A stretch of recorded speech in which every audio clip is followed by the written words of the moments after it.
Bonjour, monsieur Émergence. Alors, on va parler musique. On continue, on avance un petit peu là sur la musique.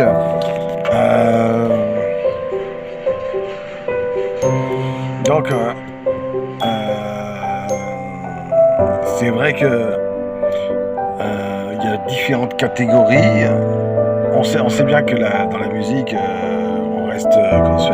La musique se définit suivant les musiciens, suivant les musiques qui sont autour, suivant les mélodies, s'il y a comment dire, guitare, basse, batterie, ou s'il y a DJ, ça se définit comme ça. Et donc du coup, par rapport à ça, voilà. Comment on pourrait faire si on voulait inventer un nouveau style de musique? Comment pourrait-on faire si on voulait inventer un nouveau style de musique? Parce qu'il y a différentes appellations, hein, parce qu'on voit bien, ce qu'on voit bien, c'est que rap, R&B, mais on voit bien aussi, enfin, à mon avis, est arrivé la musique électronique, et et quand elle est arrivée, la musique électronique, après, il y a eu des strates qui ont été mis en place. Après, on a appelé ça de la trance, de l'électro,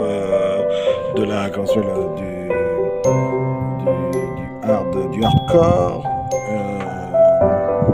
Après, enfin, il y a différentes appellations. Je suis pas connaisseur de toutes les appellations, mais il y a différentes appellations pour nommer la musique électronique.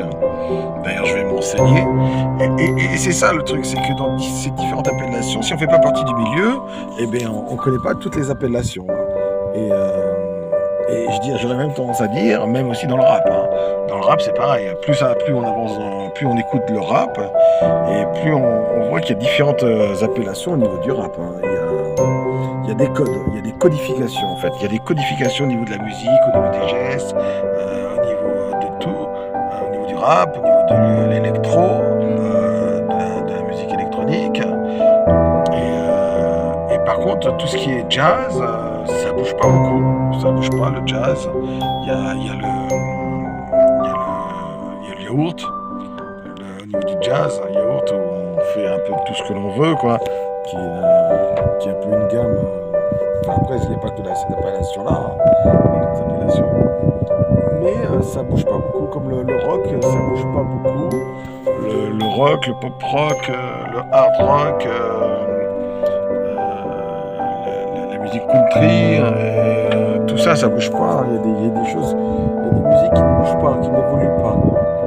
Mais ce qu'on voit que dans les musiques qui évoluent, c'est le rap et l'électro. Ça, ce sont les deux grandes musiques qui évoluent le plus en ce moment.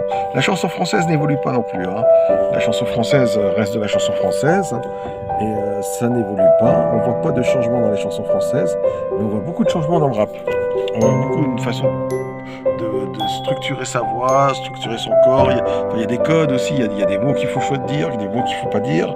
Et dans l'électro aussi, c'est pareil. Là, j'écoute beaucoup de DJ. Par contre, j'ai pas encore le code des DJ que j'écoute en ce moment, parce que j'aime beaucoup le DJ.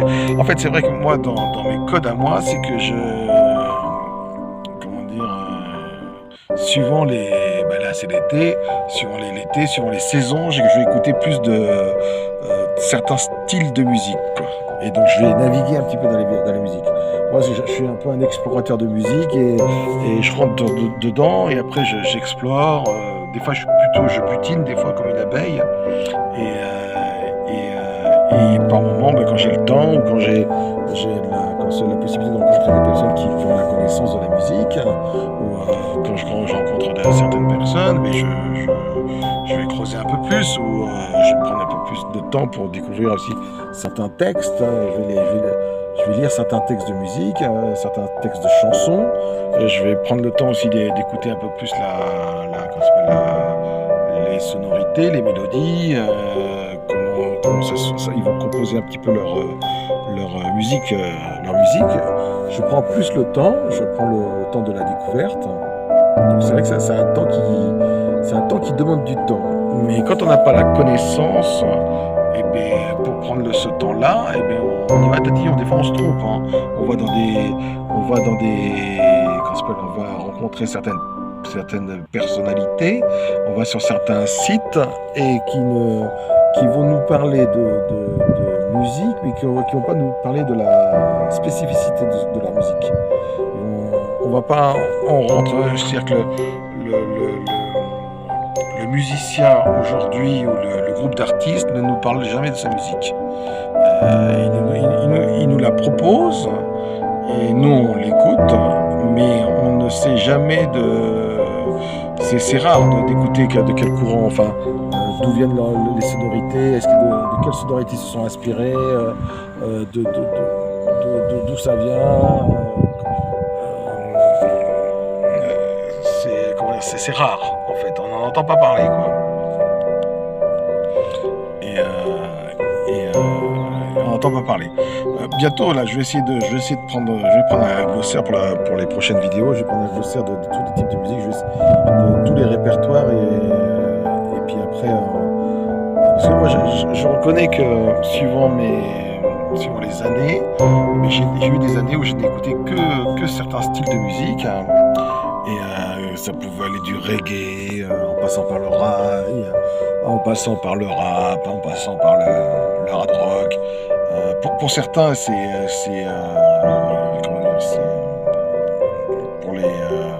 pour certains, c'est dramatique en fait pour eux. C'est dramatique pour certains parce que eux, il y a certains qui disent non, on fait partie, on est fan club, on est fan d'un style de musique, on doit écouter qu'un style quoi. Moi, je fais partie de ceux qui, de par ma nature en fait, et de par ma sensibilité, et puis de par aussi moi, ce que j'aime beaucoup, c'est tout ce qui est artistique. Et c'est vrai que la musique des différents pays, les artistes des différents pays qu'il y a dans le monde m'émeut beaucoup quoi. Il y a autant le joueur de sitar qui vient d'Afrique que celui ou celle qui va faire de l'accordéon en France. Et je suis très ému par la musique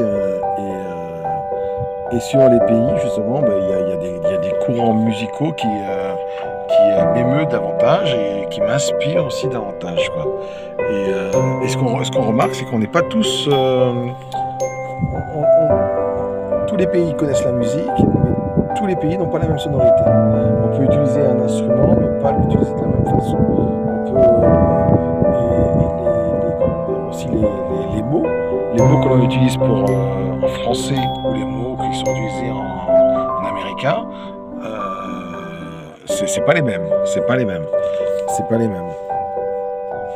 Et donc du coup par rapport à ça, c'est pas la même sonorité et donc suivant dans quel pays on est, où nous sommes, nous devons chanter d'une façon différente, de manière à ce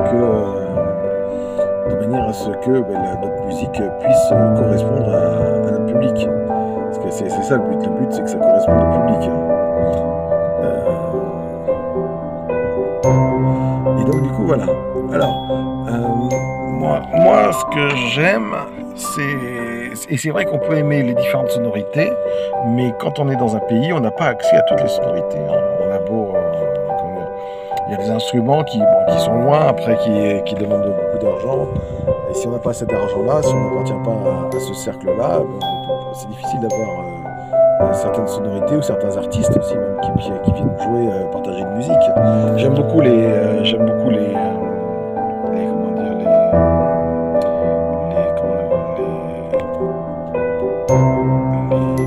chambres ouvertes. Je crois que c'est une chambre ouverte. Les chambres ouvertes où il y a un artiste qui invite d'autres artistes de différents pays et ils vont trouver une musique ensemble. Et souvent c'est assez étonnant et assez magnifique de voir des experts en musique s'associer ensemble pour essayer de jouer quelque chose. Parce que le but de la musique, c'est que ça soit mélodieux. Et mélodieux ou rythmé.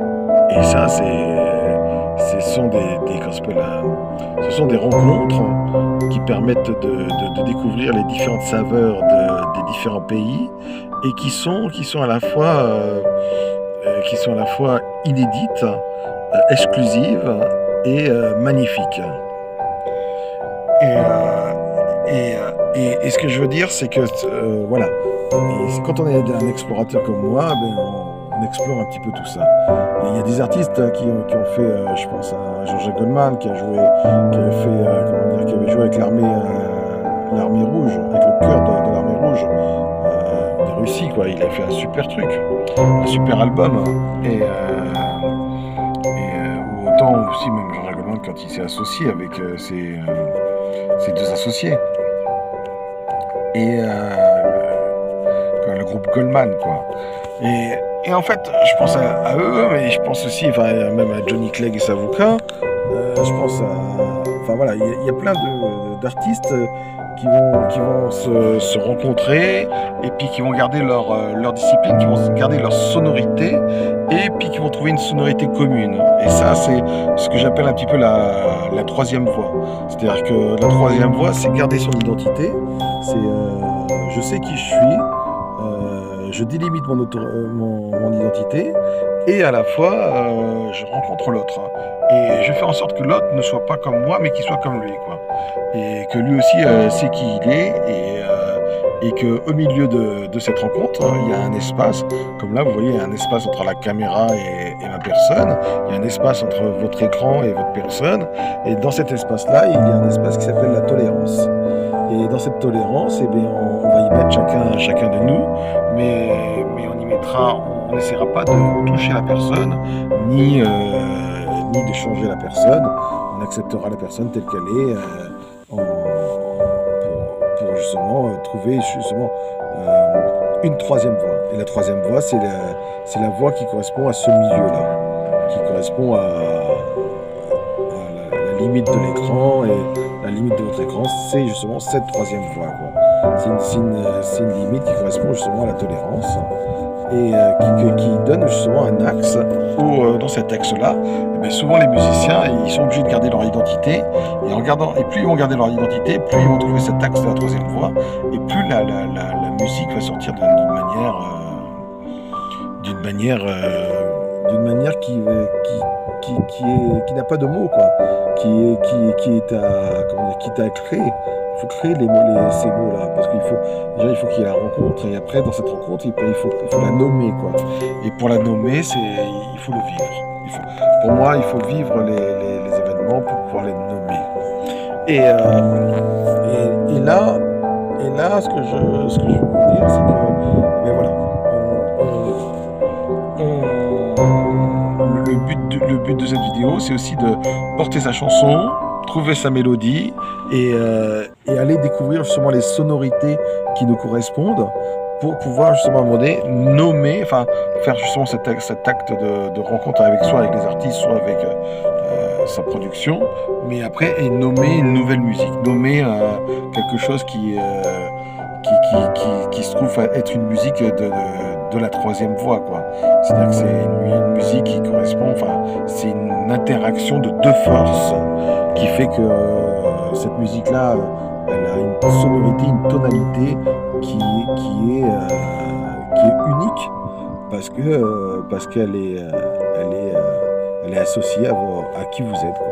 Et si on change de personne, la personne sera comment dire, soit elle va la copier, elle va coller à la personnalité pour pouvoir redonner cette unicité, ou soit elle va être obligée de transformer cette unicité pour donner leur unicité. Et c'est ça. Et c'est ça qui pour moi c'est ça c'est ça, Monsieur Émergence. Monsieur Émergence, c'est se délimiter et puis essayer de trouver une troisième voie avec d'autres artistes, avec d'autres personnes, avec d'autres voilà. C'est avec les différentes rencontres pour justement faire émerger la tolérance et faire émerger justement l'unicité des personnes qui s'entourent entre eux, quoi. Et non la duplication. Parce que souvent on fait de la duplication, il y en a un qui écrit une chanson, il y a tout le monde qui la chante, et il y en a un un qui trouve une partition et tout le monde joue la même partition. Et ça, c'est de la duplication. La duplication est dure aussi, mais moi, ce qui m'intéresse, c'est l'unicité. Voilà, c'était Monsieur Émergence.